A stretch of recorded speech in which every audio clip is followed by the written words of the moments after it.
हे दोस्तों, बहुत पहले की बात है। एक एंशिएंट सिटी बेबीलोन में अरकाद नाम का एक आदमी रहता था।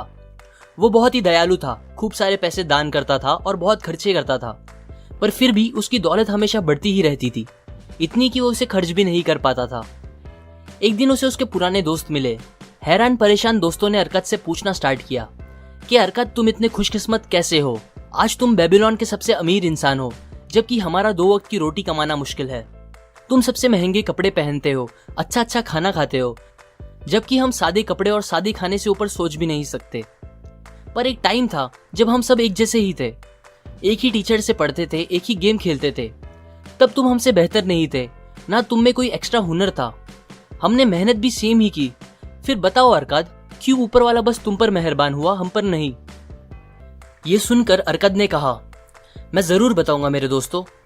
ये सब इसलिए है क्योंकि तुम लोगों ने इतने सालों में दौलत बनाने के असली कायदे नहीं सीखे, या फिर शायद आप लोग उन्हें भूल गए हो। सो मैं तुम लोगों को ये कायदे सिखाऊंगा अपनी खुद की कहानी बता के। ये सब तब स्टार्ट हुआ जब मैं काफी जवान था। मैंने आसपास की सारी अच्छी चीजें देखी और ये समझ लिया कि दौलत इन चीजों के लिए बहुत जरूरी है। दौलत ताकत देती है। सो मैंने उस वक्त डिसाइड कर लिया कि मैं इन अच्छी चीजों से अपना हिस्सा लेकर ही रहूंगा। मैंने शुरुआत पत्थरों पे लिखने के काम से की। मैंने महीनों खूब मेहनत से मिट्टी के टैबलेट्स पे लिखने का काम किया, पर मुझे कोई प्रॉफिट्स नहीं दिख रहे थे। मेरी सारी कमाई खाने, कपड़े और सारी चीजों में खत्म हो जाया करते थे। एक दिन अल्केमिस्ट नाम का एक मनी लेंडर मेरे पास आया। उसने मुझे मिट्टी के टैबलेट्स पे 9th लॉ लिखने का काम दिया और कहा, अगर तुम ये काम 2 दिन में खत्म कर दोगे तो मैं तुम्हें कॉपर के 2 एक्स्ट्रा सिक्के दूंगा।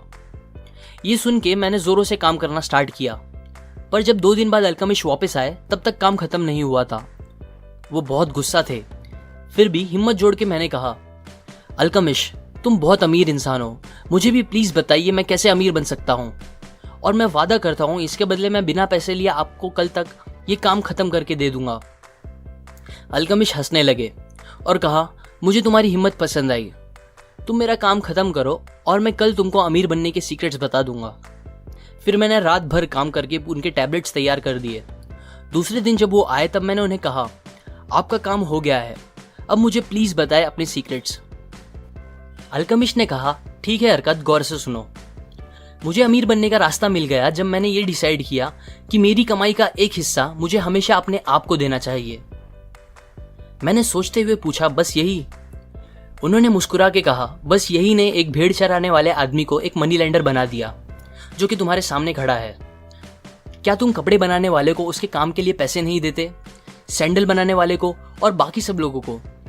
बताओ मुझे, तुमने अपनी पिछले महीने की कमाई से अभी तक कितने पैसे अपने पास रखे हैं, या फिर पिछले पूरे साल की कमाई से? तुम पागल हो अरकाद, तुम सबको पे करते हो बस अपने आप को छोड़ के। याद रखो, हर वो गोल्ड का सिक्का जो तुम बचा के अपने आप को दोगे वो तुम्हारे स्लेव जैसा होगा, जो तुम्हें और कॉपर के सिक्के बना के देगा। अगर तुम्हें अमीर बनना है तो तुम्हें तुम्हारी सेविंग से कमाई करानी चाहिए और उसकी कमाई से भी कमाई होनी चाहिए। इस बात को हल्के में मत लेना। ये नॉलेज देके मैं तुम्हें तुम्हारे काम से 1000 गुना ज्यादा पे कर रहा हूँ। तुम्हारी कमाई का एक हिस्सा, जो कि 10% से कम नहीं होना चाहिए, तुम्हारा है और तुम्हें उसे अलग रखना चाहिए। पता है अरकाद, वेल्थ एक पेड़ जैसा होता है जो एक बीज से पैदा होता है। तुम्हारा पहला बचाया हुआ सिक्का तुम्हारा बीज होगा, जिससे तुम्हारी दौलत बढ़ेगी। तुम्हारा अपनी हर कमाई का 10% अपने पास रखना वो झाड़ को पानी देने जैसा होगा, और ये तुम जितना जल्दी स्टार्ट करोगे उतना जल्दी तुम एक दिन उस झाड़ की छांव में आराम कर सकोगे। ये बोल के अल्केमिस्ट चले गए। मैंने उनकी इस विजडम को ट्राई करना स्टार्ट किया। मैं अपनी कमाई का 10वां हिस्सा साइड रखने लगा। हैरानी की बात यह थी कि मुझे ऐसा करने से ज्यादा प्रॉब्लम नहीं हुई। मैंने एडजस्ट किया और पूरे 1 साल ऐसा करता रहा। फिर एक दिन अल्केमिस्ट वापस आए और मुझसे पूछा कि मेरी सेविंग्स कैसी चल रही है। मैंने कहा, काफी अच्छी। और फिर उन्होंने मुझसे पूछा कि मैंने अपने उन पैसों का क्या किया। मैंने बताया कि वो मैंने अपने एक दोस्त को दिया है जो समुद्र के रास्ते से जाकर दूसरे देश से महंगे गहने सस्ते में खरीदने गया है।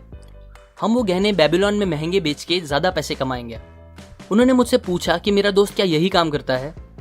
मैंने कहा, नहीं, वो तो ईंट बिछाने का काम करता है। अल्केमिस्ट बहुत गुस्सा हुए। उन्होंने कहा, तुमने बहुत बड़ी गलती कर दी। तुम एक ईंट लगाने वाले इंसान पे कैसे भरोसा कर सकते हो कि उसे गहनों की अच्छी जानकारी होगी? क्या तुम एक बेकरी वाले से जाकर सितारों के बारे में पूछोगे? नहीं, तुम एस्ट्रोलॉजर के पास जाओगे अगर तुम में थोड़ी भी अक्ल हो तो। तुम्हें किसी जौहरी या सोनार को यह काम देना चाहिए था। खैर, इंसान गलती करके ही सीखता है। अब तुम फिर पैसे जमा करना स्टार्ट कर दो। ये बोल के वो चले गए। अल्केमिस्ट की बात सही निकली। मेरा दोस्त दूसरे देश में जाके उल्लू बन के आया था। उसने उन पैसों में नकली गहने खरीद लिए थे और हमारे पैसे डूब चुके थे। पर मैंने हार नहीं मानी और फिर से शुरुआत की। 1 साल और बीत गए। इस बार जब अल्केमिस्ट वापस आए तो मैंने उन्हें बताया कि इस बार मैंने अपने पैसों से पीतल खरीदा और उसे ढाल बनाने वाले को दे दिया, जो मुझे कुछ महीनों के गैप में प्रॉफिट का हिस्सा दिया करता है। अल्केमिस्ट को ये अच्छा लगा। फिर उन्होंने पूछा कि मैं उन पैसों का क्या करता हूँ। तो मैंने उन्हें बताया कि मैं अपने उन पैसों से अच्छे कपड़े और दूसरी अच्छी अच्छी चीजें खरीदी। अल्केमिस्ट हंसने लगे और कहा कि तुम अपने पेड़ को बढ़ने से पहले ही काट रहे हो। अगर तुम ऐसा करोगे तो वहीं पहुंच जाओगे जहां से शुरू किया था। तुम अपने सेविंग्स के बच्चों को ही खा रहे हो। तुम्हें अभी अपनी कमाए पैसों को फिर इन्वेस्ट करना चाहिए और ऐसा करते रहना चाहिए बिना उसे फालतू चीजों पर खर्च करे। एक टाइम आएगा अरकाद जब तुम दिल चाहे पैसे खर्च कर पाओगे बिना तुम्हारी कमाई को कम किए, पर वो टाइम अभी नहीं है। अब अल्केमिस्ट 2 साल बाद मुझसे मिलने आए। उन्होंने मुझसे मेरे बिजनेस के बारे में पूछा।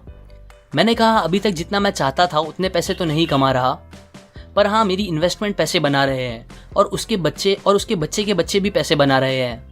मैंने फाइनली पैसे कैसे बनाते हैं सीख लिया है आपकी मदद से। ये सुनकर अल्केमिस्ट ने मुझे अपना पार्टनर बना लिया और आज तुम जानते ही हो मैं कहाँ पहुंच गया हूँ। मेरे अमीर बनने के सीक्रेट्स और वेल्थ बनाने के कायदे मैंने सब इस कहानी में तुमको बता दिए हैं। मैं विश करता हूँ तुम लोग भी जल्दी इस नॉलेज को यूज करना स्टार्ट कर दो। सो टू कंक्लूड, इस पूरी कहानी से हमने 3 की लेसन सीखे हैं। पहला, पे योरसेल्फ फर्स्ट। हमें कैसे भी करके हमारी कमाई से एटलीस्ट 10% अपने लिए बचा के रखना चाहिए और बाकी बचे 90% से सारी ज़रूरतें पूरी करनी चाहिए। कुछ भी हो, उन पैसों को हमें रखते रहना चाहिए जब तक कि उसे इन्वेस्ट करने के लिए सही अपॉर्चुनिटी ना मिले। Number 2, seek advice from people who are competent to give it. पैसे को इन्वेस्ट करने से पहले या कोई भी इंपॉर्टेंट डिसीजन लेने से पहले हमें अपने रिश्तेदारों या दोस्तों से एडवाइस लेने के बजाय उनसे पूछना चाहिए जो उस फील्ड का एक्सपर्ट हो। Number 3, make your gold work for you. जब हम अपनी इन्वेस्टमेंट से पैसे कमाएंगे तो हमें उस प्रॉफिट को फालतू चीजों पे खर्च नहीं करना चाहिए, बल्कि उसे वापस इन्वेस्ट करना चाहिए जब तक हम वो स्टेज पे ना पहुंच जाए कि हमारे खर्च करने से हमारी कमाई पर कोई फर्क ना पड़े। ये लेसन्स मैंने the richest man in Babylon book से बताई है, जो कि फाइनेंशियल लिटरेचर की एक क्लासिक बुक है। लाइक करें अगर आपको ये लेसन्स काम के लगे, अपने व्यूज कमेंट करें